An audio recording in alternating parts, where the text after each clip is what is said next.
જય માતાજી મિત્રો, તો આજના મિની બ્લોગમાં તમારું સ્વાગત છે। તો આજે આપણે બીજો બ્લોગ બનાવેલો છે।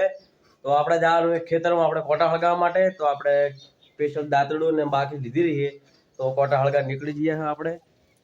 તો વ્લોગ સુધી બન્યા રહેજો। આપણે ખેતરમાં જરા બરોબર, તો અમે ખેતર તમને બતાવી દઈએ ને આપણે કોટા થોડા પડે હળગાવી દઈએ બરોબર।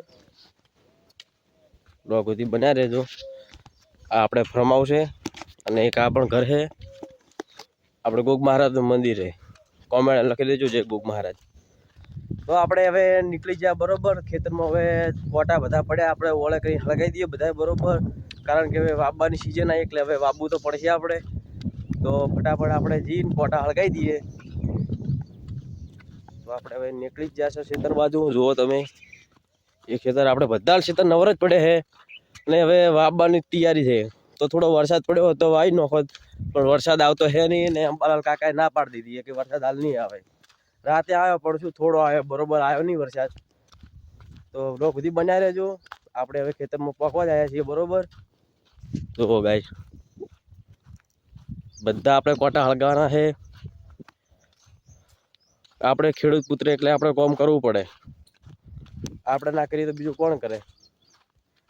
તો આપણે બધા કોટા હળગાવી દઈએ ફટાફટ।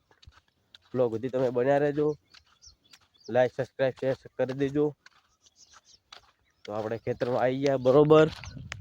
હવામાં શેઠે આપણે પડ્યા છે કોટા। તો આપણે ઓયથી હળગાવાનું ચાલુ કરશે। તો કોટા બહુ થઈ ગયા છે આપણે, એકદમ કોટા બહુ છે। આ ઝાડખા એવા છે ને કે વાત છોડી પેલો, આ કોટા છે ઓલરેડી જુઓ બધા આખા કોરેમોર શેઠે બધે પડ્યા છે। તો વ્લોગ સુધી બન્યા રહેજો। જય માતાજી। ફાઇનલી મિત્રો આપણે કોટા હળગાવાનું ચાલુ થઈ ગયું। જો કોટા હળગેરા છે આપણે। તો પહેલાં આપણે આ ભાગના હળગાવી લઈએ અને પછી પેલી બાજુના ભાગના, પછી પેલી બાજુ ભાગના, પછી આ ભાગના। તો બધા આપણે હળગાવી દઈએ પછી ઘેર જાઓ બરોબર। જુઓ